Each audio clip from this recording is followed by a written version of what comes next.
Welcome, everybody, to the 23rd episode of CASBS's webcast series, Social Science for a World in Crisis. I'm Roy Bahat, and I'll introduce myself and the other panelists in a minute. First, we want to acknowledge the partners for this episode, who are the Hewlett Foundation, the Cowhey Center on Global Transformation at UC San Diego, and the Center for Commerce and Diplomacy at UCSD. This event is produced in association with CASBS's program on creating a new moral economy, a new moral political economy, and we'll drop a link to that program into the chat. And today, we're here to talk about new visions for effective worker influence. We're going to talk about to what degree we may or may not need legal change to achieve those visions, how we get to them, what visions we may want to achieve, etc.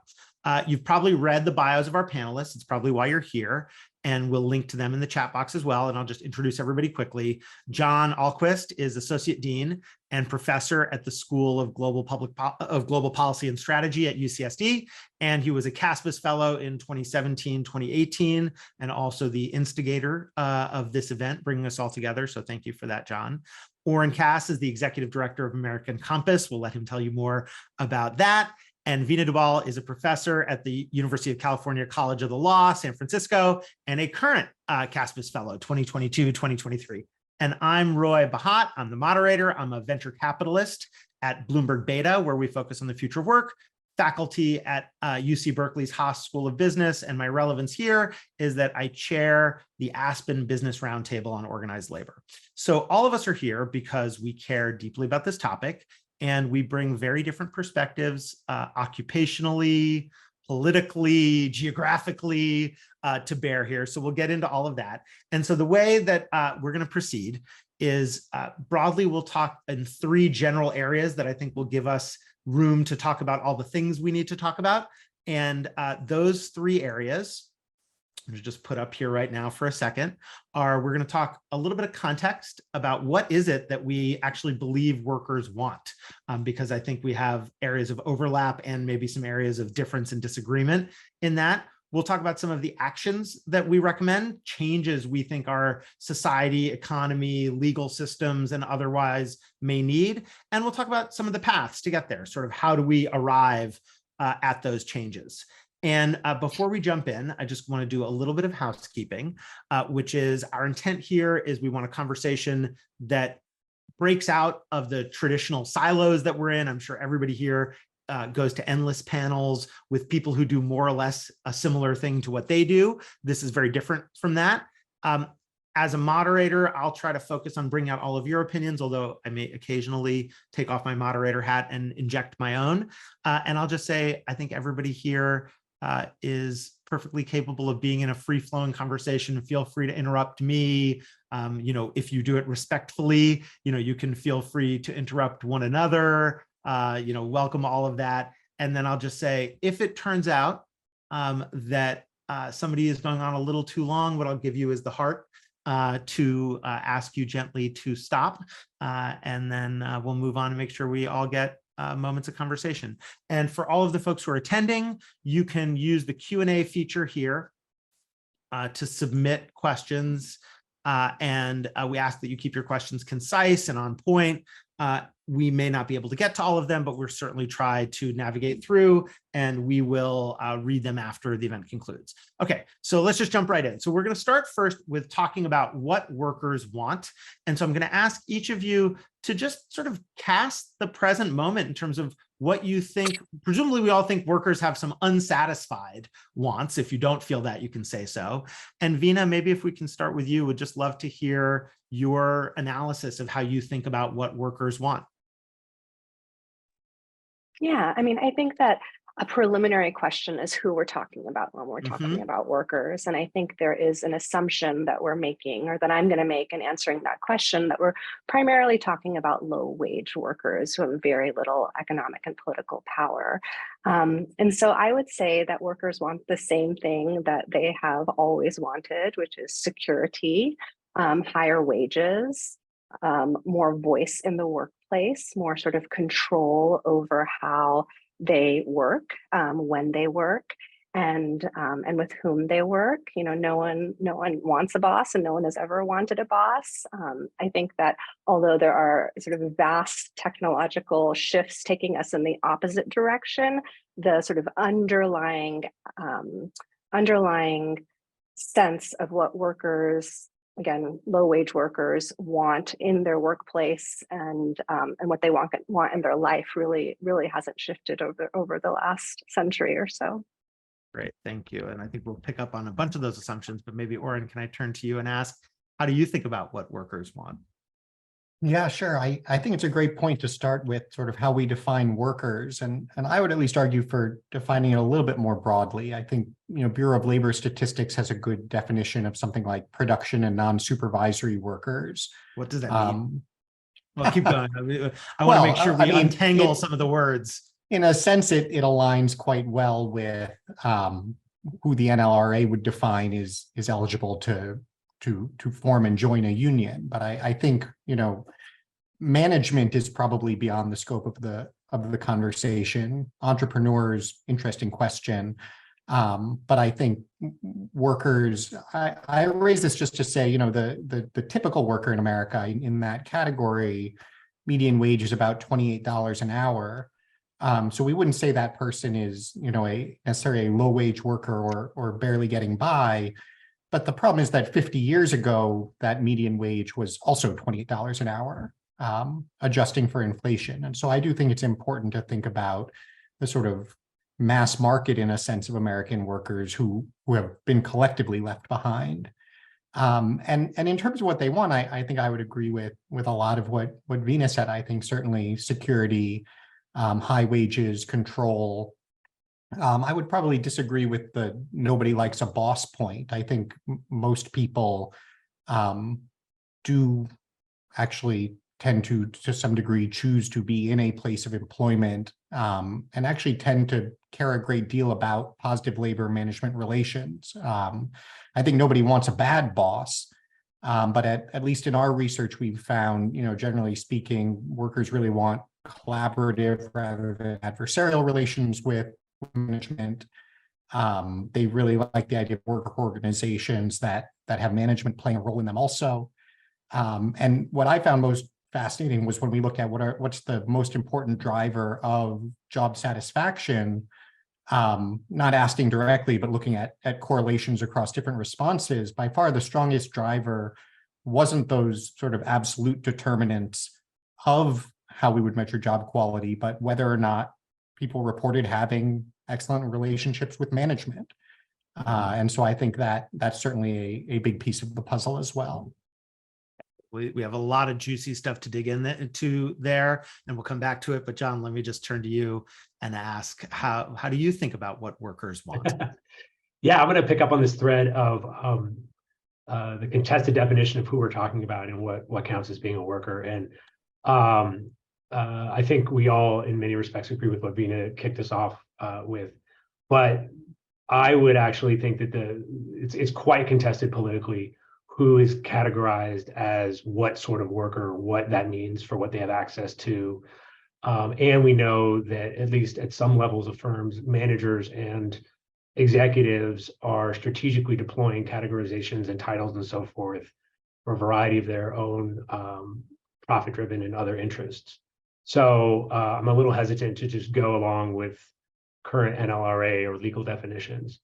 And I would broaden it to include people who may have as a big chunk of their time the role of managing other people. And I think that also would extend to, say, frontline retail and similar workers, where a big chunk of their job is actually managing customers or relationships with customers. And the role of management, or what managers might want, is something that I think is understudied and underappreciated. There's a little bit of a current thread of work highlighting the kind of moral and emotional toll that being a mid-manager can place on those individuals in terms of what they may be asked to do or the types of decisions they may confront with their own workers or the teams that report to them and so forth. I think that's a really rich area to continue to talk about who we'll be talking about in terms of workers. But if we're going to look specifically at frontline workers in the kind of major growth in sectors where we've seen a lot of job churn and upheaval and demonstrable unhappiness, especially during and after the pandemic. We are seeing, I think, a broad sense of dissatisfaction, but a relatively, at least in the survey work that I'm in the midst of doing with the Worker Empowerment Research Network, which is a big interdisciplinary group of scholars trying to help understand this. You're seeing a very broad sense of dissatisfaction, but also, I think, relatively thin understanding or engagement with some of the opportunities that might be presenting themselves, whether that's a formal union or something else, in part because some of these opportunities are hard to access for many workers, and they may be distant in time and space in terms of what that actually means. So, we can get a lot from, say, survey data, but I also think that it's limited in some really interesting and fascinating ways.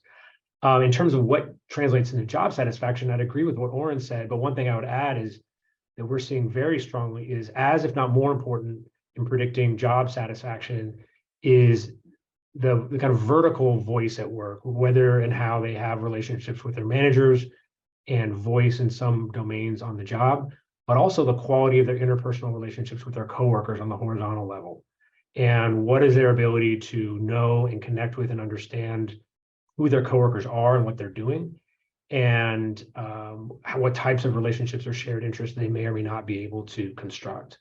And we know that, at least in some industries, say warehousing is one of the industries in our survey, we know that there's actually, production processes and other management techniques that are breaking apart and minimizing the ability of workers to actually interact on the job. Okay, so let's dig into a lot of that. I just want to recap. I heard some areas of agreement. So just to make sure, I think I heard everybody in some form or another express that there's broad dissatisfaction. And I'm inviting you, I'm saying this so if somebody disagrees, they can speak up. I think I heard everybody say that regardless of where you draw the line about who we want to talk about, that we are talking about a wide range of occupations. I mean, we're talking about warehouse work, we're talking about technologically mediated gig work, we're talking about potentially, we can discuss whether we're talking about middle management or not, retail work. Presumably we're also talking about people who are doing, talking and typing work like all of us do, maybe with different challenges and different wage levels.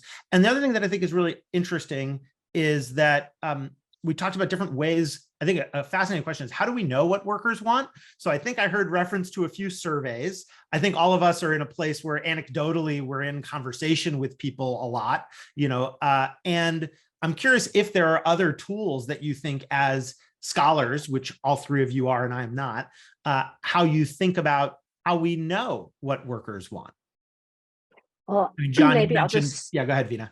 yeah, I was just gonna start and say, it's an interesting heuristic device to say what workers want, because it becomes very easy to contest what comes out of surveys, how people describe different ideas like flexibility, et cetera. And so, what I have adopted as a scholarly methodology as an anthropologist is a deep ethnography. And the interesting thing that I found is that when I do survey research, and then when I sit in the communities for extended periods of time, the things that I discover are actually sometimes divergent. Can you talk more about that? Because for folks who are not anthropologists, when you say deep ethnography, what exactly do you mean? And as a person who's done a lot of market research, oftentimes it's wonderfully useful. And oftentimes it's totally points in the opposite direction of what it seems the truth is. And so what do you mean there? Can you just get into that a little bit more? And I don't mean to say that surveys aren't useful. No, I just mean to say that there's a lot, I mean, I use surveys as well, but a lot can be disentangled from kind of survey research. I'll give you maybe an embedded example. So, probably people know my research is on on-demand work, and I've spent the last decade of my life researching on-demand workers. This means I spend a lot of time with them in their spare time and their organizing time. I go with them to protests. I go with them to regulatory meetings. I'm on text message exchanges with them. I am embedded in their communities. So this is not like sort of one-off research. That said, years ago, in 2016, I did a survey a survey that sort of asked people about whether they wanted to be employees or independent contractors. And sort of no matter how I cut the data, whether people were more dependent on it, not dependent on it, I got sort of 60-40. 60% of people said they wanted to be independent contractors, 40% of people said they wanted to be employees. And I was sort of struck by this. But then when I went back to those same interviewees, 265 different people, and we did long, in-depth interviews, it turns out what they were describing when they described independent contractor, what they were saying when they said they didn't want to be an employee was actually quite different than what I meant by the term, what the legal definition of the term actually was. And this is an important example because this gets deployed all the time in political discussions, right? It has very sort of important regulatory implications if firms can say, well, our workers don't want to be employees. They want freedom and flexibility. These surveys end up meaning something, having real implications for people's lives when maybe that's not actually what was being captured by the survey. Yeah, I mean, I think we've all seen sensitivity to wording. We did a survey a few years ago together with New America, where we just tried to ask the general population what they wanted out of work. And we tried to be very careful to get at it in as unbiased a way as possible, which obviously everybody does. And what we heard, at least in that survey, is we forced workers to rank different things they might get out of work, because I was tired of going to conferences and having people say, oh, what people really want from work is meaning. And for that to mean different things to different people. And so the way we phrased it was something like, my work, I feel my work is important to me. And what we discovered is below $150,000 a year, meaning barely ranked. And in fact, wanting higher wages also barely ranked. What ranked was stability and dignity. And so people preferred more security. And one of the ways that, of course, economic data doesn't tell us very much in the US is we don't really see things like volatility in the data. We look at things like annual household income. And so, that was one of the things that set me on this journey. Let me talk about a few areas where there's maybe some disagreement. So one was about who we ought to talk about and sort of how high up the wage scale should we go. Another was, are we talking about folks who are covered by the National Labor Relations Act or not? My view is we have a lot of Americans who are not covered by that act and still work, and we ought to think about them too, of course. And that includes contractors who are independent contractors. It can include domestic workers, people in plenty of other categories.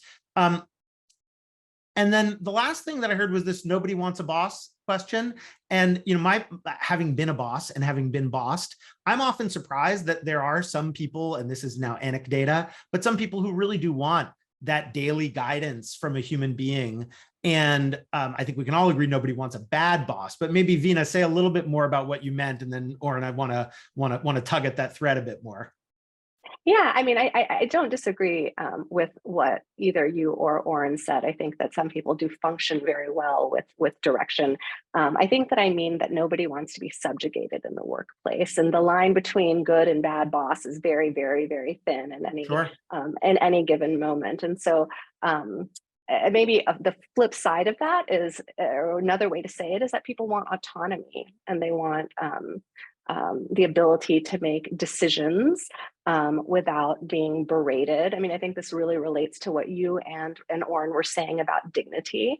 I'm in a particular line of research, a particular group of people who really do not want a boss, which is part of why they do this work. And so I hear it all the time, and so I articulate it in that way, but I think it can be more universally articulated as, and this is, again, not anything new about this particular moment, but people want autonomy and dignity at work. Yeah, what's interesting to me about what both you and Oren said was that there was a relational, actually, John, you said this too, that it wasn't just about what their experience as individuals, it was a relational kind of an experience in terms of the community. That's the word I heard, at least, horizontally and vertically. Oren, do you want to expand on that, including, I know you've done a bunch of survey research on what workers want, either on the questions of how we know and or on this question of what people want out of their managerial structure? Yeah, sure. I guess I should clarify. I think we all agree on the National Labor Relations Act point that it is a subset of the folks we're talking about. I do think it's its distinction of management versus not management is important. And I think we have a fascinating conversation about the challenges of middle management in America. And there would be some areas of overlap, but I think it would have to be a quite different conversation in a lot of ways.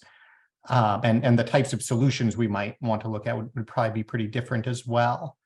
I think the how do we know question is a really interesting one. And I found that the two best ways to look at it are, one, to just look at what is actually going on out in the world, and then use survey data to try to better help understand that. I think there's a lot that we can learn just by looking around at the choices people are making, in the aggregate in different situations, and that at the end of the day, that has to certainly receive a lot of credit as particularly probative of what they see and how they want to make choices given the constraints of the world.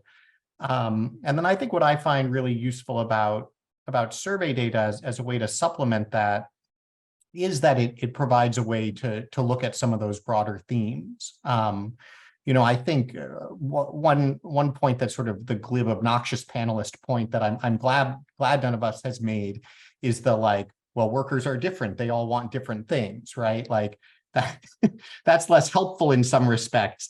And there is, at the end of the day, sort of broad categories that you have to think in terms of if you're going to understand the world and especially make policy. And I think surveys especially help you to understand who those groups are and how they relate to each other, even if you don't get the kind of color that the individual conversation gives you. So let's get into it in the context of some trends that are affecting all workers. I'll just take off my moderator hat for a second and say I'm an advocate for including some management in this conversation. And the reason I feel that is that if I think about who has aligned interests, the junior most manager in a very large corporation. I mean, I teach in Cal at the business school. And most of the people who graduate go into some job in a corporation, and a very common job title for them is manager, even when they have 0 people who they are managing. Now, some of that is, I think, specifically actions by companies to make it more difficult for them to be in unions. And some of it reflects the changing nature of the modern organization, which is that management does not necessarily mean this distant, imperious, capital-owning boss. The interest of, I've talked to a bunch of the Starbucks workers who organize. The store manager feels in some ways in the same bucket that the baristas are in. Not in every way. There are meaningful differences and meaningful power differences. So that's just my one little plea for that. And so let's talk about, I think everybody's kind of made the point that many of these wants are somewhat stable over time, and that makes them no worse that they're still unsatisfied, that American workers feel like they're following the rules of the society and not getting what they deserve. But I just want to give a minute to talk about some of what's changing. And so, John, would love to just put you on the spot for a second. Some of the trends in my mind are things like remote work, introduction of technology mediated work, artificial intelligence, where we were the first investors to focus on it. So I'm happy to talk more about that. Inflation and macroeconomics, but those are some of the ones on my mind. How do you think about what's changing right now for workers? Yeah, I mean, you've already laid out a great list of things. I think the one that kind of subsumes or touches on all of those is the pace of what's changing and the rate at which things are emerging simultaneously, and in ways that feel very disconnected and remote. You add into that the upheavals we're starting to see connected to climate change and things of that nature, whether it's tornadoes blowing the roofs off of Amazon warehouses in the Midwest, or fires and air quality, or whatever. So I think those are some of the big changes. And going back to this, how do we know, what can we say, and the perils and benefits of survey research? I'll give you another example, trying to learn about how these changes come about across generations. We're in the midst of this survey. We're comparing younger workers to older workers, and we're asking them about different ways in which you might have voice or influence on the job, what's more or less important to you. And what we're seeing kind of unexpectedly, and we use the word voice in the survey, like having voice over wages or benefits or promotion opportunities or these types of things. And we're seeing that younger workers actually are reporting that they have more voice, or they perceive themselves to have more voice on many of these topics than older workers. But then when you ask them about the objective conditions of their work, scheduling instability, when their shifts were canceled, whether they have access to health insurance, their likelihood of feeling that they're going to get promoted in their current position, their jobs are worse. They're way worse. And so, we don't have this is where something like Veena's strategy would be really beneficial, to go and have long, deep conversations to really try to tease out what do they mean by, or what do they understand voice on the job to mean. And it sounds like a combination of two things. One of them is much diminished expectations about what is reasonable and appropriate to expect from your job and your employer compared to older generations of workers in the United States. And the other one is they are also much more likely to report they're less attached to their employers. They're more likely to say they're going to quit, and they're more likely to say they have quit over a problem at work in the last 5 years. And so what they are interpreting or construing as voice may be what the rest of us, especially those of us who've read Albert Hirschman, would actually call exit. And so how do we understand that, and how is that changing?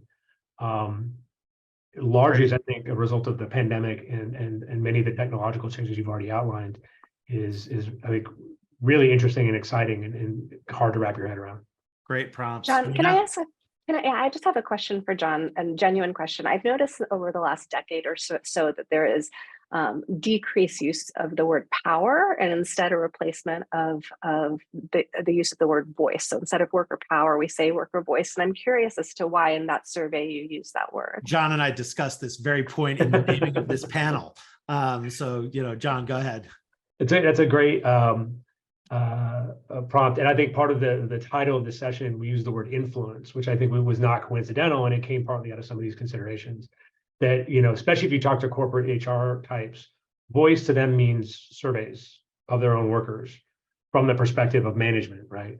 Not that workers are going to have a direct influence on conditions of work that would bind or constrain. So back to this notion of a boss, I think the thing I'm willing to say we all agree on is that people may actually benefit in like direction and focal points in large scale group activities. I know I do, but what people really dislike is the arbitrary exercise of authority without any ability to discipline it. And that's what I think I mean when I talk about influence, is the ability for workers to have some ability to discipline the arbitrary exercise of authority over their day-to-day lives. So why do we use voice? Partly because it is entering into a broader conversation that was of interest to some of the funders. Partly because we thought it did speak to this exit voice, loyalty framework that we all, I think, rightly like to engage with. But in retrospect, I think there could have been more probing in there that would have been fruitful. I want to pick up a little bit on this arbitrary exercise of power point, which I think is really beautifully put, and it relates to a point, Roy, that you stated earlier, which is about one of sort of the shifts that we're getting at in relationship to worker influence or power or voice or whatever is the use of specifically digital technology to surveil, to allocate work, to allocate wages, to analyze work, to evaluate work, to do all kinds of things. And one of the hardest things for workers in this process is the obscurity of it. The fact that when technology is doing it, when it's done by a machine and not by a bad boss or a good boss, who you could sort of engage with and have a conversation with, it feels like an arbitrary exercise of power. And I really think that this is one of the most important ways in which we need to think about increasing not just worker precarity, but real angst and dissatisfaction in the workplace. Yeah, there's a great book by Cliff Nass, the deceased Stanford professor, that I think it's called The Man Who Lied to His Laptop. And it's about how the very same actions that come from a person versus a machine, we psychologically interpret, of course, in very different ways. And so people can be very arbitrary But if software is arbitrary, we relate to it very differently, and it produces anger in different ways, some of which are fair and some of which I think are unfair, but it's definitely a different kind of a transaction. And certainly I use the word obscure, Veena, which I think is a really good one. And I'll just say I am a fan of the word power. And the reason I'm a fan of the word power is because voice, some people hear something different than what the person is saying it intends. And of course, because it's a more anodyne word, funders tend to like it a little bit more, which, shame on them. But power, whether it's scary or not, I think everybody hears the same thing when we talk about worker power. And so I prefer to use the more difficult word because I think it's more straightforward. Oren, thoughts on what's changing now that's relevant to what workers want before we move to soon talking about some of the actions that we recommend, changes we think we need? Yeah, sure. I would actually jump in on the voice versus power issue, because I think they're obviously very different and both very important, but I think they are both important because they are different, and that they meet different needs that workers have. And I think, as we've been talking through some of these, factors about what workers say they want, what we think that workers do want, there is a way in which I guess I would distinguish them as voice means being heard, having an opportunity to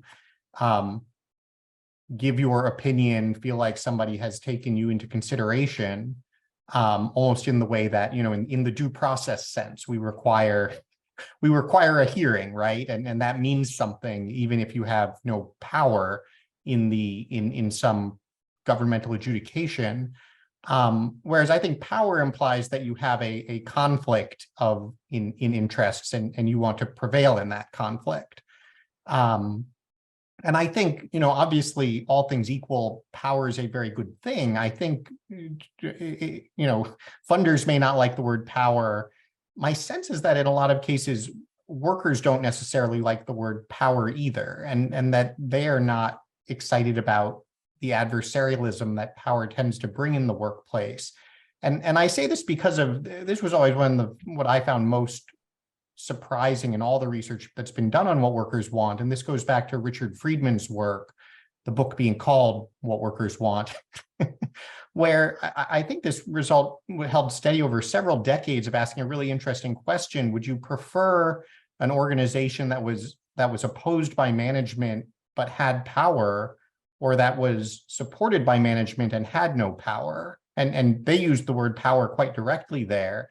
And the supported or cooperative with no power was preferred like 2 or 3 to 1 by like. What's your hypothesis on why that was? Well, I think what I'm saying is that, power as a sort of adversarial mechanism, I think in part people of all stripes in all situations don't tend to like it and tend to resist it and want to be in a more cooperative relationship. I also think the experience of workers to a significant degree over this time period has been that exercising that power, especially to the extent it means sort of formal unionization, striking, and so forth, doesn't necessarily actually get you what you want. And so I think there's a strain of skepticism that sort of finding places where you disagree or are not happy with management and sort of exerting your will over them is simply not desirable relative to a cooperative relationship, even if it means you get less of what you want. And so, well, sorry, just to say one more thing, I think there's a really interesting distinction between wanting voice in the workplace and wanting power in the marketplace. And what I mean by that, and something that we do a lot of work on, is just the idea that, worker power in a lot of instances comes down to being needed. And whether that comes through something like organizing at the sectoral level, whether it's merely a matter of a tight labor market, being needed is an incredible source of power that actually promotes cooperation instead of adversarialism. And so I think it's worth saying you can be for power and voice, but also recognize it's almost sort of an extension of Hirschman, right? You might need exit, voice, loyalty, and power to talk about the sort of different situations in which people want to use and get the positive effect of using these different tools. Yeah, I think that, well, we'll move into talking about some actions we might recommend in a minute. I'll just say, I don't have the same adversarial read of the word power. As a business person, one thing I think about is that the threat of adversarialism and the possibility of cooperation often in partners not only frequently live side by side, but maybe have to live side by side in some cases, that a cooperative relationship without threat of exit or power in some form can be more hollow. And at the same time, as you know, and Oren, we've talked about this a bunch, I strongly feel that we have unnecessary, in many cases, not every case, but in many cases, an unnecessarily adversarial relationship between workers and bosses where nobody gets what they want. And so I think it can be a little bit both and. You also raised this issue of the workplace versus the marketplace, i.e. I heard you say there the industry or the economy as a whole, which I want to make sure we talk about in the context of solutions. And then the last thing I'll just chime in part because we got a question from the audience about AI and in particular generative AI models that can be conversational interfaces. And the question was, how will these benefits or costs land equally across the workforce? How will they be distributed? Will the gaps between the haves and have-nots widen further? And my read on this, first of all, nobody knows.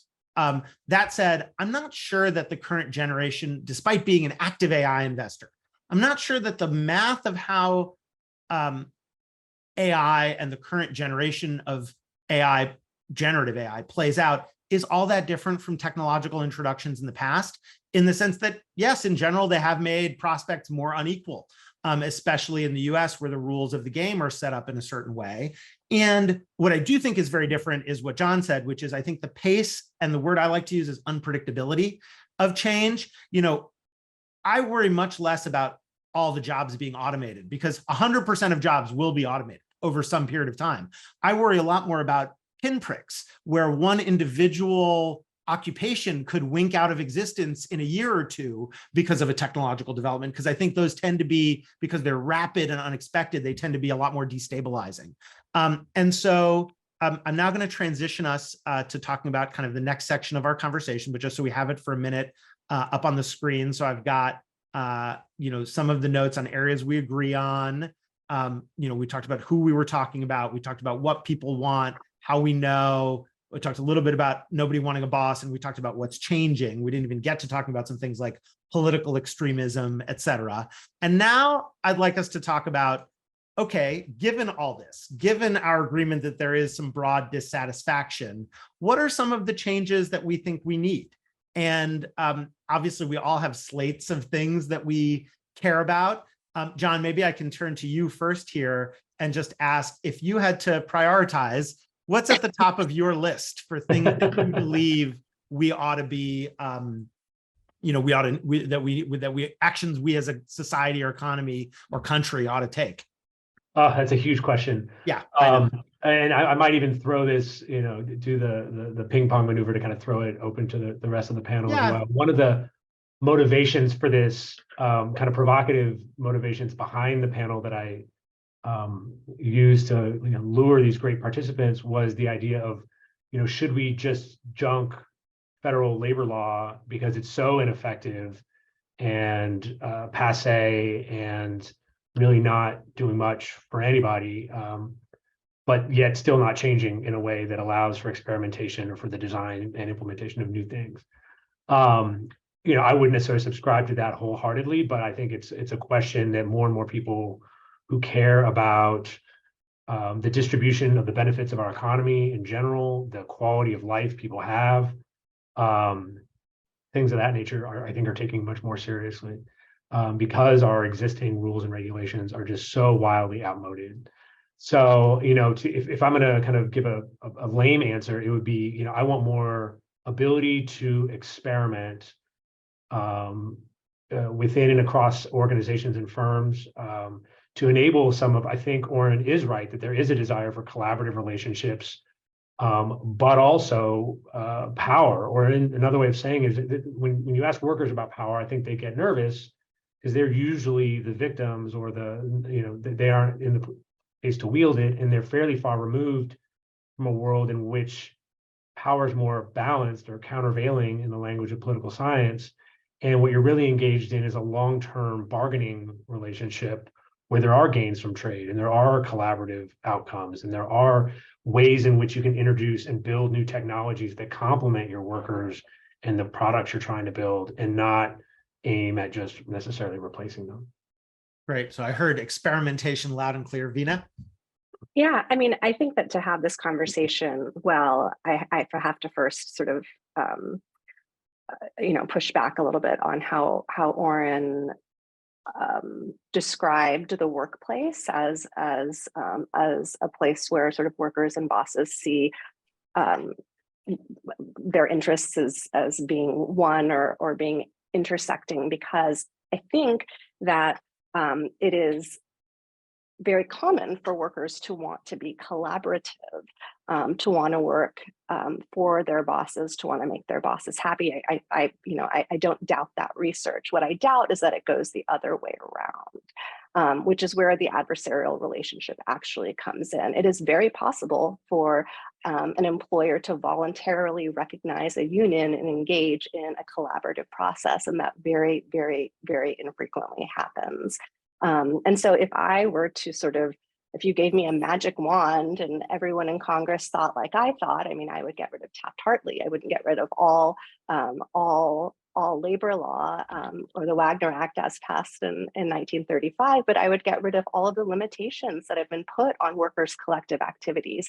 If I, as a consumer, want to organize with my fellow consumers, there are very few laws that limit what that activity can look like. If I, as a tenant, want to organize with my fellow tenants, there are very few laws that limit what I can do. But workers, through federal labor law that ironically was passed to empower them in their unions, to prevent the kind of criminal liability that workers in the early 20th century were facing as a result of injunctions, as a result of employer power, as a result of police action. Ironically, that those laws are now disempowering workers from engaging in secondary boycotts. The lack of protections for workers, or lack of enforceable protections for workers who are organizing in their workplace, are laughable. The fact that when Google fires workers that are organizing, that all they have to do is put something up on the wall and maybe pay a small fine is really speaks to how little law workers have in their corner to have voice, or to have power, or to have influence. And so I think that it's very clear that that to grow the interests of workers in the economy, you have to enable them to do things with one another, in the same way that firms can do things with one another. Well, firms also have a lot of limitations on their ability to do things with one another. One of the barriers on sectoral approaches is antitrust in certain forms. And I think that I want Oren to get your opinions on this and what we might need. It strikes me that labor law also has some very positive things for workers. For example, compelling management to bargain, which management is not compelled to bargain in the case of a consumer boycott, let's say, or a landlord doesn't have to bargain with tenants necessarily. And at the same time, I speak to a lot of CEOs and investors about this issue. I speak to a lot of labor groups, and as much as I can to workers, because I feel like that's the perspective that I can least sit in myself. And so I want to listen. And I hear everybody being dissatisfied. I hear everybody saying the law is designed for the other side. It seems to me that the absence of enforcement resources is really ridiculous, that the National Labor Relations Board's budget is roughly 1/10 the budget of the district attorney of the city of Los Angeles. Seems to me a little bit insane. But also on this adversarial nature and the experimentation. So I'm a big advocate for experimentation. I'm a startup person. I think that whether it's nonprofits or labor organizations or businesses, we get a lot out of just trying things. And I think corporate opposition to labor is a big oxygen remover from the environment for experimentation. And I'll just say, Veena, on the point of voluntary recognition of unions, I can't tell you how many CEOs call me and they're like, I consider myself a progressive person. I would like what they may not necessarily mean politically, but they sometimes do. I want to be in good dialogue with labor. But the first day I heard about this union campaign, they threatened me that if I didn't comply within 24 hours, they were going to start attacking me personally in social media. And so the thing about adversarial relationships is it only takes one side to be adversarial, and then you're in an adversarial relationship, and very, very hard to get out of it. And so I think the default playbooks, both for corporations and in a lot of cases for union organizing, snap to grid on adversarial interactions very rapidly. And that also makes it harder to experiment, because in that kind of environment, everybody becomes more fearful and cautious and driven by what their lawyers tell them to do, and that kind of thing. But which is not to say that I don't think there is, I agree with everything else you said. Just, I think that that everybody bears some responsibility for getting experimental and out of this mess, and not just corporations, although they often have much more power. So one person's take. And maybe it looks like you want to respond to that, and then I'll turn to Oren. Yeah, I was just going to say that I think because we're in a moment where you often see unionization only in places where there is deep worker dissatisfaction, because it is so hard. The fact that the ability to get to that point means that something really sort of wrong is happening, sort of makes it such that you necessarily are going to be in an adversarial situation. Yeah, and I don't judge the adversarialism. I think it's understandable in a lot of those cases. I mean, there was this line, which I don't really like, but at GE, apparently one of the management training lines was, you get the union you deserve, implying if you are a bad manager, your punishment will be a union. Now, of course, a labor organization, I don't think should be that. I think it should function differently than that, but I also understand why that happened. Oren, just want to make sure to ask you, if you think about what some of the broad actions are that you believe we ought to be as a society, economy, country pursuing, what's on your list? Well, I guess I would focus in two places. One is on the labor law side. And I think, I would agree more with your characterization, Roy, than Veena's about how labor law works today. I think the NLRA is a bargain in its own right that imposes various constraints on both parties, but also provides a lot of protections for workers in particular. I think better enforcement of those is important. We were actually especially pleased. The Heritage Foundation just put out this huge compendium of sort of the entire new conservative movement take on everything. And the labor chapter actually calls for much more aggressive use of 10J injunctions, which is— What is that? That's when as Veena was saying, you can fire workers during organizing campaigns, essentially with impunity. And at best, they have, years later, maybe get their job back. Two ways to address that. One is to say, okay, you're going to have some huge punitive fine at the end of the period. And I think that might make sense too. But in a lot of cases, what makes more sense is, what if you could just go to a federal court immediately and get an injunction that they have to put the worker back on the job right away? And, that both certainly helps the worker, but I think more importantly, totally undermines the premise of firing the organizer and sort of exerting that power, because instead you get a situation where now everybody's seeing, wait a minute, actually the organizing activity is protected. Especially a badly acting employer can't act with impunity, and now the organizer's back. So I think there's actually a potential for a lot of consensus on addressing some of these sort of particular weak points in the way the system works. The weak point that isn't easy to address, though, is the one that you just raised, which is frankly the way that unions operate today. Part of the problem with, and I use big labor not pejoratively, but because I don't know of a better term for the major unions that represent most organized workers. You can call them unions, major unions. Sure. Yeah. I don't know. There might be some good unions out there, though. I'm talking about with respect to the major ones. You have a real problem where, as you said, their way of operating vis-a-vis employers is certainly in a lot of cases not constructive. And there's also a way that they've become and I think are in many cases perceived by workers as largely political rather than economic actors. And so I think something that we should really focus on in the labor law context is just how do we open that up? I don't think we need to go through the pain of trying to get rid of the NLRA, let's say. But one problem with the NLRA is it constrains almost any other form of organizing. And so how do we create the space to do things like works councils? One proposal I really like is, create works councils, but pair that with some form of co-determination. If you have a works council, you also put a worker on the corporate board. How do we create worker organizations that are not sort of fought for tooth and nail within a company, but are rather actual organizations of buy-in for workers that we run, including, federal money, employer money, through them to provide benefits, to provide training, to do a lot of the things that I think workers want more autonomy over and can do a lot better in a lot of cases. So I think there's a lot of opportunity there. And then just briefly, I don't know if we want to go in this direction further in this discussion, but I think it's really important, and I mentioned this briefly in the context of power generally, to keep in mind that a lot of cases, the best way to give workers more power isn't through a sort of labor law organizing mechanism, it's through a tight labor market. And I think we are seeing that to some degree right now and over the last couple of years.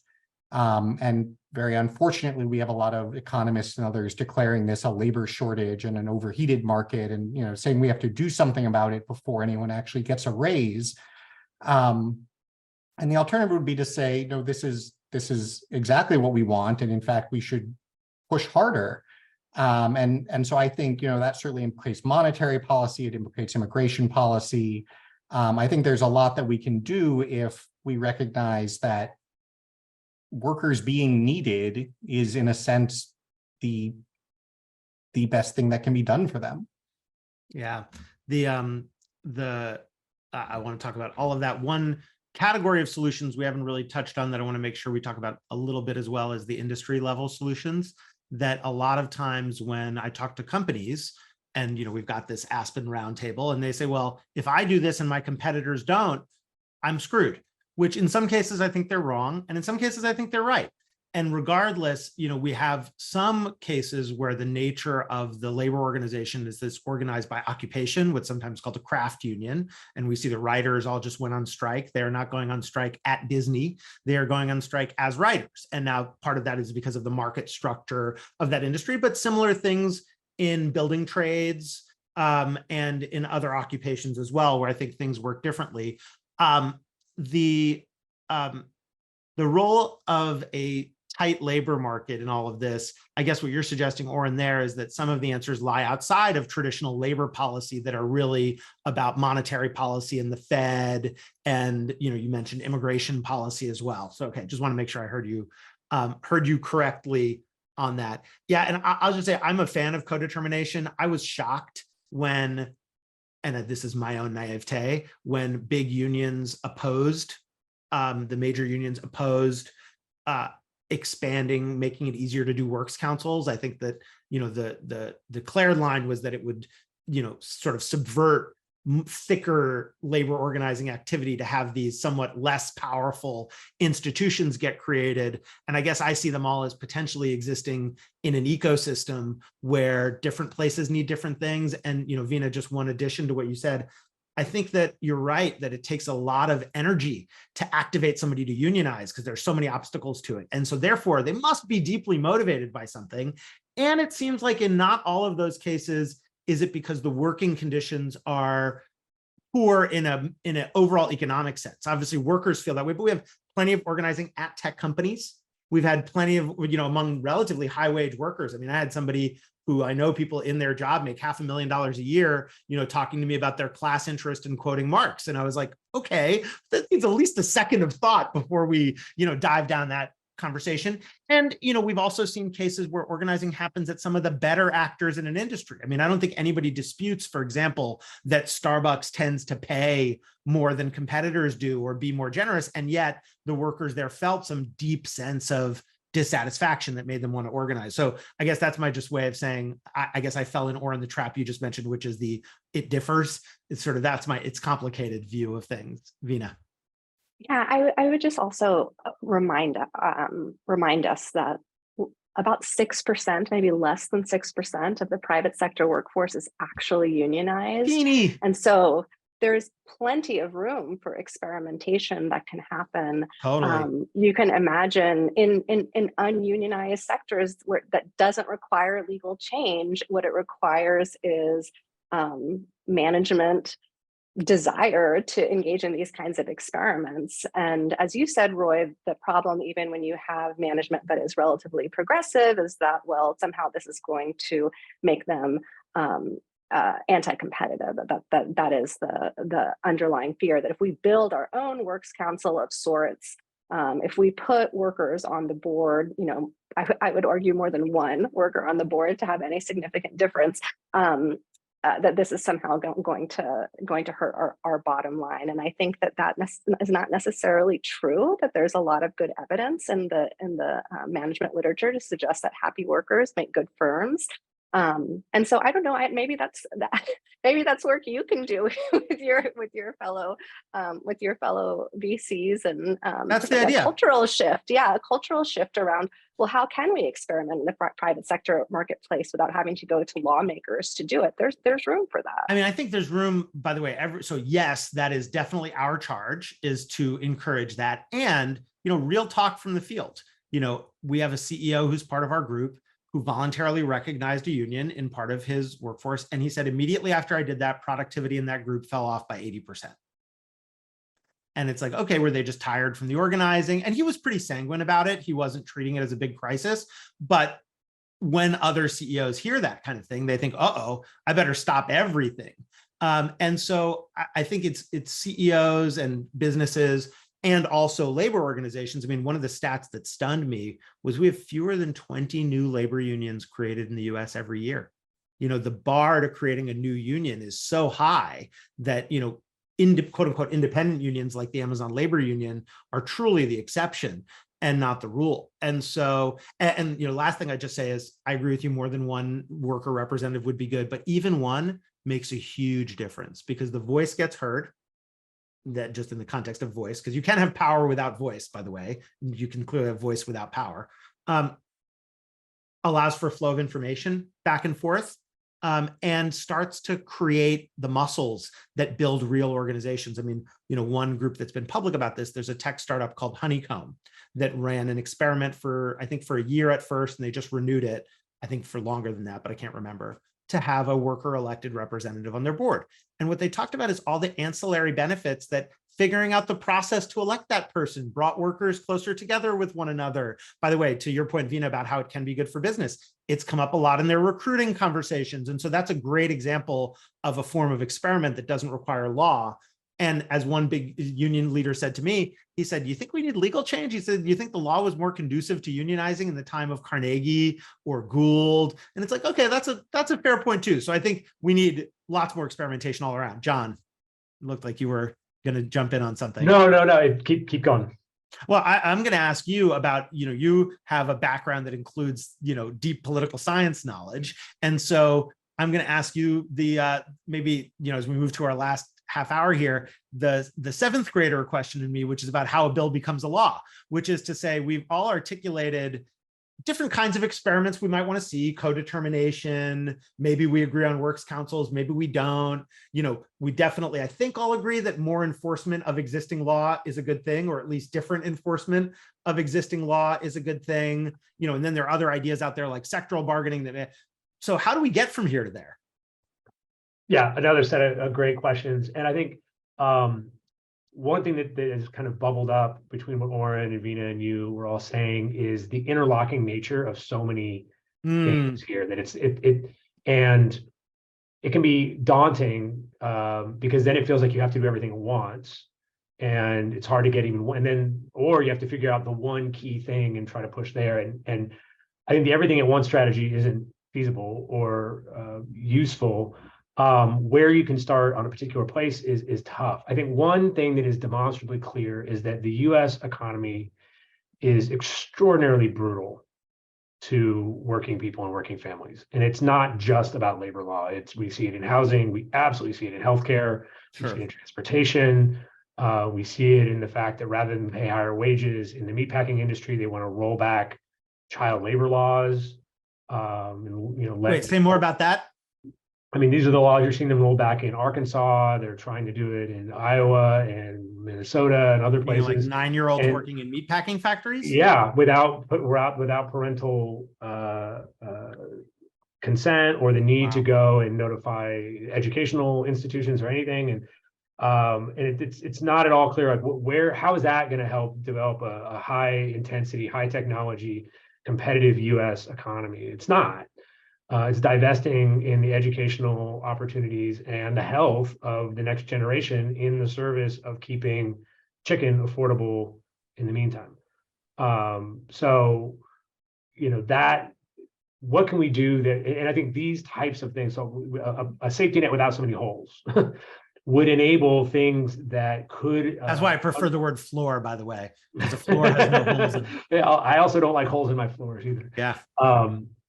And this is, a long-winded way of getting to your broader point of a set of political institutions and policies undergird the ability of workers' organizations, or whatever they look like, and competitive, innovative firms to have mutually collaborative things where they can invest in new technologies and skills. Workers have some indication that the promises of the employer are credible, and that if technology changes, they're not going to be out on the street or cast aside, that there are things they can fall back on. And as a result, they're willing to, reach out the hand, so to speak, and engage in a risky bargain with employers.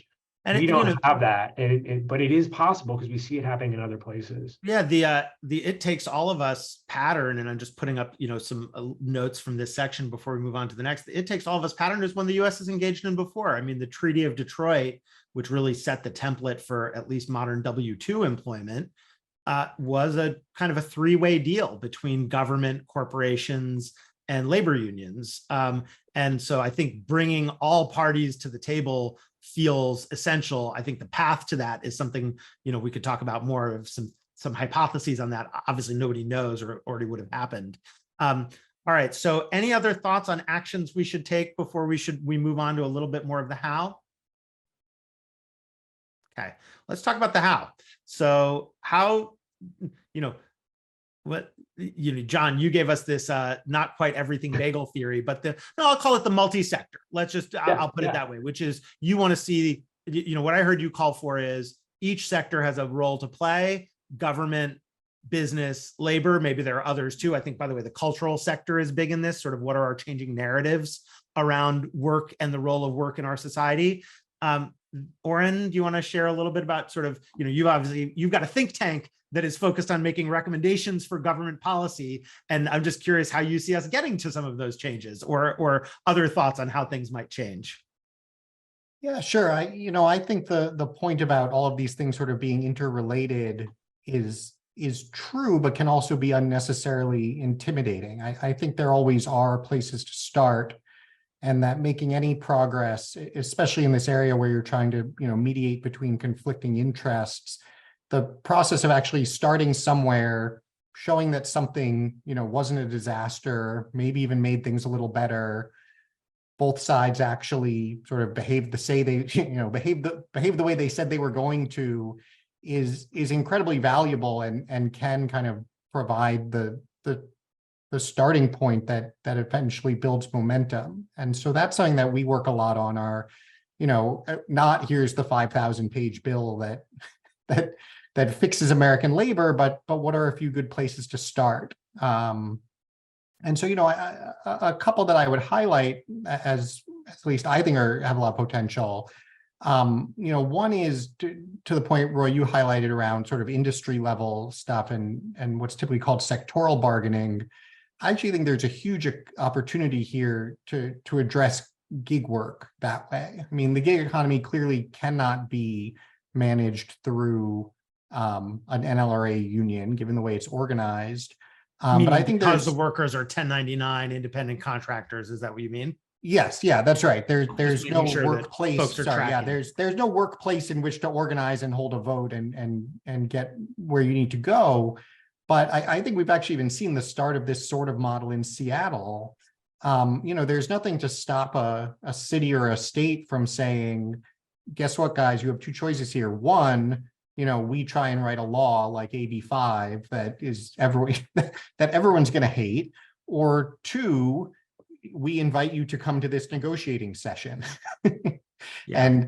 And you gig platforms come to get, figure out who's coming to represent you. And here's how we're going to choose a representative for workers. And let's see if you guys can come up with something better than that. I think that is a great place to start in terms of the sectoral model, and something that you could very conceivably see, a red state governor or mayor even really liking, as opposed to a regulatory solution. I do think cities and states feel like, when they're not preempted by federal law, which is one of the challenges, of course, with, the NLRA and otherwise, can be great places. I mean, I looked at advocating for something in California around gig work, just to give workers the ability to communicate with everybody similarly situated to them would be a huge step up from, because when you're managed by, when your boss is an app, reaching your coworkers where there is no workplace is an issue. And I'll just say part of my theory of change, and one of the reasons we're supporters of CASBS and otherwise, is I think more scholarship and study is still needed. I mean, we all agreed that there is some broad, widespread problem for workers. John, I think you used the word brutal. When I'm out in the business world, that is not consensus. Like, plenty of people still do not believe that there are huge problems afoot. And Veena, I think you've got a paper coming out with Columbia Law Review about wage discrimination. And maybe you can share more about that. But that to me is part of the theory. And maybe Veena, you can share more about how you see change coming about. Yeah, thanks for raising that. So I would, we do have sectoral bargaining under the U.S. enterprise system, Roy, as you articulated, in the construction trades. We have it in the grocery sector. We have it in the writing sector, as we're seeing. And what's interesting around the nascent discussions around sectoral bargaining that are happening with regard to legal changes, that are primarily happening with regard to ride-hail work and food delivery work, where workers are treated as independent contractors. And what's fascinating is that traditionally sectoral bargaining, both in the US and outside the US, happens in places where workers have a lot of power. And these are sectors where workers have no power. And so one of the things that has happened in the Washington state example that Oren Cass was mentioning, that I should say, both the president of the AFL and the president of the new Teamsters International, the new president, Sean O'Brien, vocally opposed, was that it took away the promise of a guaranteed wage floor. And so this has been a huge concern for me in my research with regard to how quote unquote sectoral bargaining laws at the state and city level are being discussed. So this isn't true across sectors. The wage board sectoral bargaining in California, the nail salon sectoral bargaining in New York. I think that there's really interesting, promising things that could have happened or could happen in those spaces. But with ride-hail work, and I should say this isn't a sector of work, it's really a segment of a larger labor market, right? You have other people doing very similar work who are treated like employees, even people who are app deployed. These folks, we're talking about particular companies who are bargaining, who are engaging in the sectoral bargaining, and one of the primary sort of compromises in these agreements is that workers have to be paid by the piece. And so in my new article, can you say that again? Paid by the piece. So they are not paid for a unit of work as opposed to a unit of time. Exactly. That's well put. And so one of the things that and this is true both in the Washington state bill, as well as a way in which Prop 22 in California really comports with the Washington state bill, So what I do in this paper that you referenced on algorithmic wage discrimination is I show that what firms can do with piecework in particular is that they can create situations where using data on individualized workers ensure that the same worker doing the same labor at the same time gets different wages, so that I'm not talking about discrimination in terms of protected categories, but discrimination between individuals, like with consumer price discrimination. And the problem with these sectoral bargaining, or the ones that have been proffered, is that they don't address this specific issue. So the devil is always in the details with these, sectoral bargaining sounds great. Of course, we have multi-employer bargaining in lots of sectors under our enterprise bargaining system. And what ends up mattering is, well, what are we going to have to give up to get there? So what does it mean for a primarily racial minority segment of a particular sector to not be guaranteed a wage for, to not be guaranteed workers' compensation, to not be guaranteed unemployment insurance, and then to agree to some sort of bargaining context in which they can only bargain over some very few limited things? Like, what does that mean for them? Is that really something that we want to endorse to ensure that workers have more power and influence and voice? And one of the things that some of the dissenting workers in the Washington State case said was that they weren't on board with this, that they had been working to organize with their workers for a really long time, and they felt like they deserved the same rights as nail salon workers, as fast food workers, as low wage workers in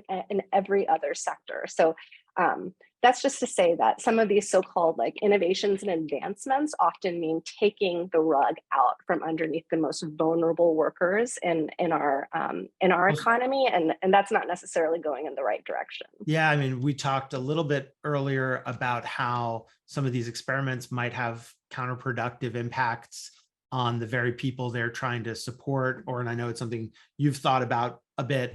And so real talk, this is, to me, a difficult truth is experimentation means some of those experiments will go backward. And I'm not therefore endorsing that and saying that's okay, but I do think that we've had this environment where, and Oren, you made a comment that alluded to this, where there are some who feel all unions are bad, and that clearly cannot isn't true. And a lot of folks I talk to in labor basically say there's no such thing as a good boss.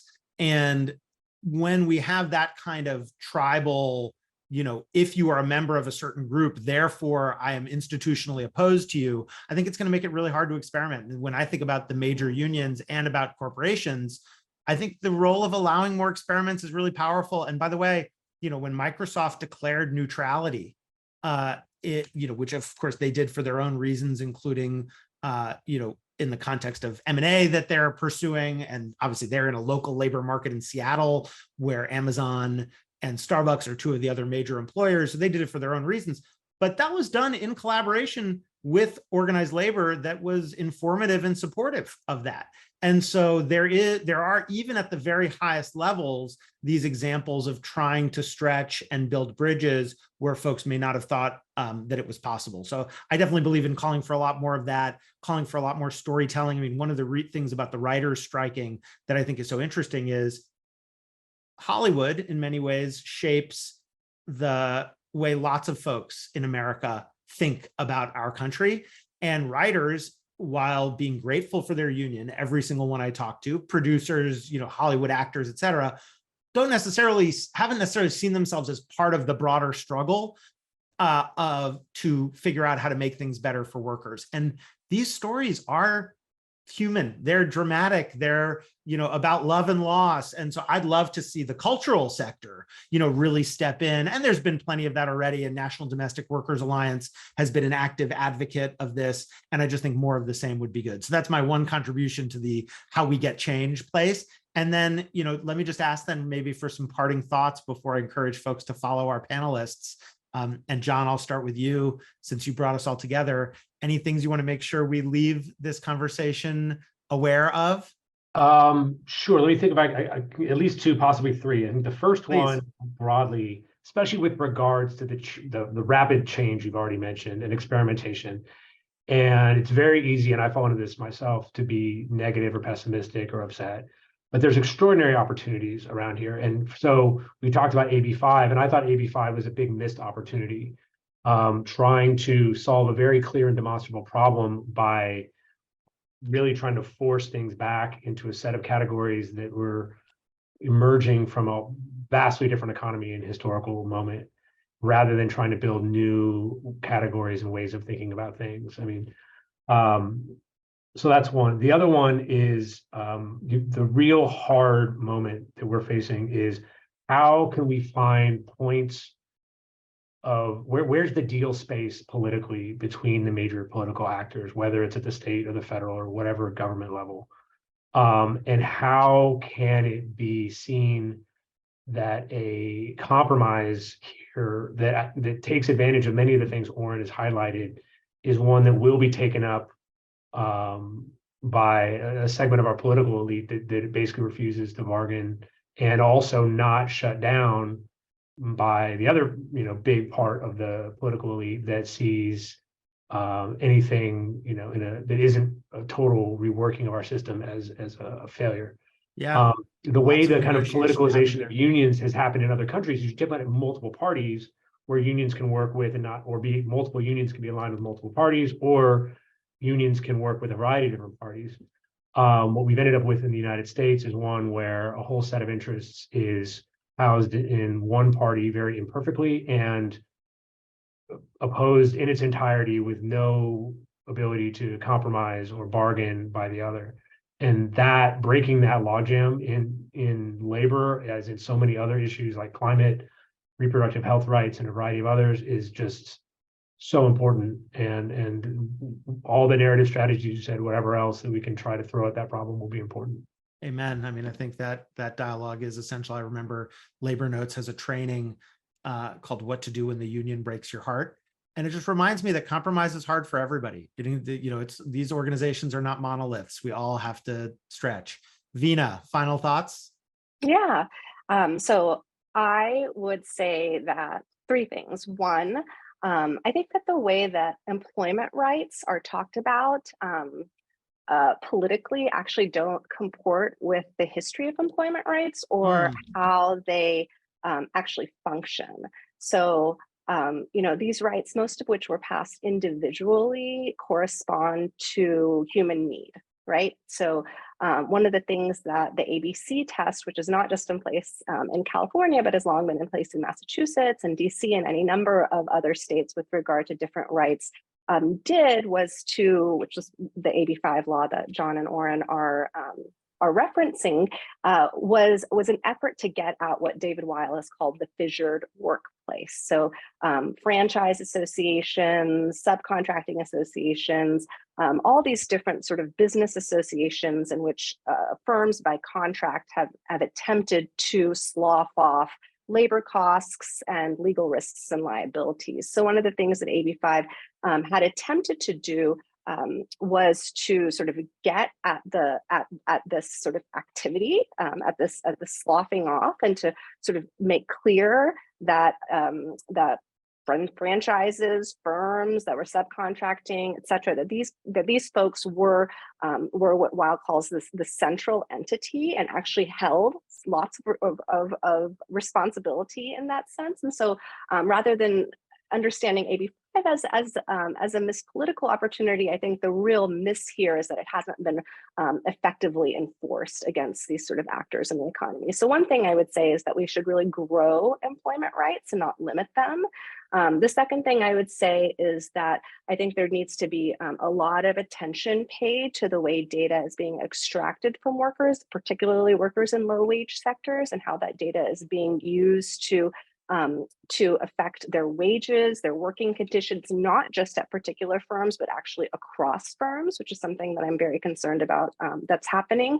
And then the third thing I would say, again, in my bucket list of things I'd like to see is actually not a focus on restructuring labor law from the perspective of what unions look like, but actually restructuring labor law with regard to what workers can actually do to build their own democratic institutions that grow kind of the power that they have in the economy and in the workplace. I love that re-anchoring in what individual workers want, because it's easy to remember that there are always going to be principal agent differences, even with representative organizations. Oren, final thoughts before we wrap?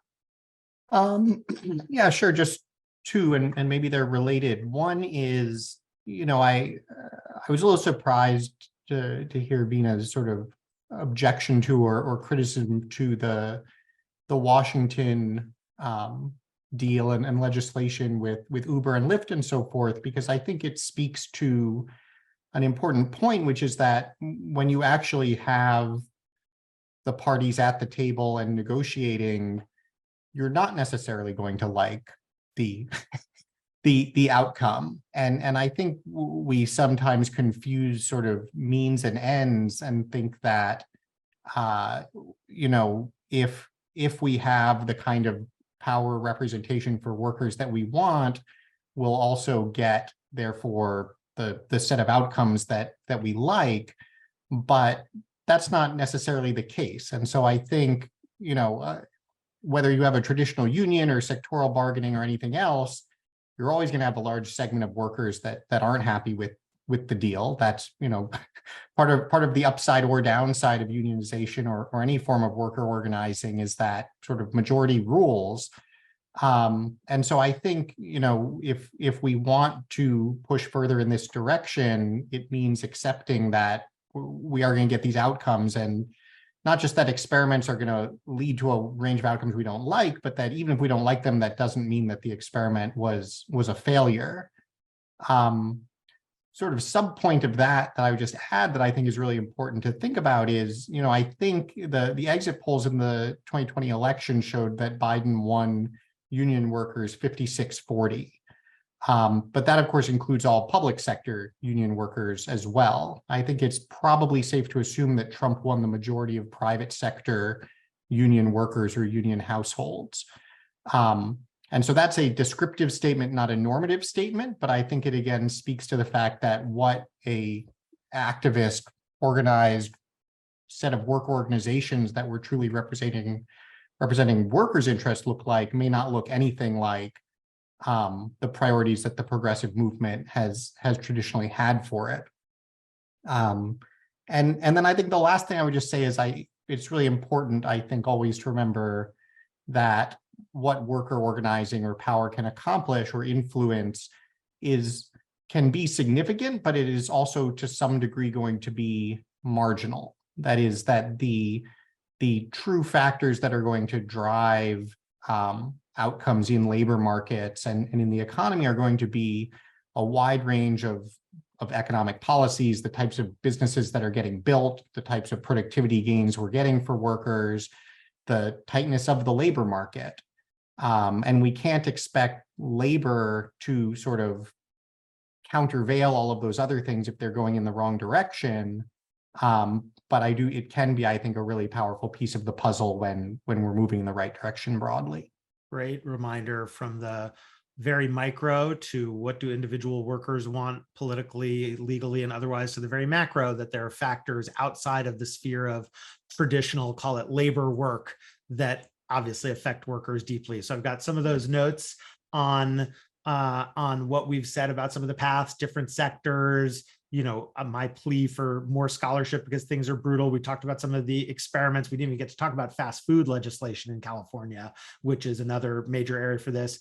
The role of the big institutions in allowing more experiments, and then the surprising effects of those experiments and the need for change in culture, both leadership culture and mass media culture. So thank you all for a conversation that definitely hit our goals, and which is to say, get deeper across occupational and belief differences. And then I just say every single person here is active in this conversation in other fora. And so please look up our panelists in all the places where they share their writing, their thinking, their advocacy. John, Veena, and Oren, thank you. And I want to thank to our co-sponsors, the Hewlett Foundation, the Cowhey Center on Global Transformation at UCSD, and the Center for Commerce and Diplomacy at UCSD. And heads up, information about social science for a world in crisis, which is this series, including how to view previous episodes in the series and how to sign up for updates, is on your screen, and you can go take a look. And again, thank you all for all the work that you do as individuals, for being willing to lend some of your time, and John bringing us all together under the aegis of Stanford CASBS. Thanks, everybody. Thank you. Thank you. That was great.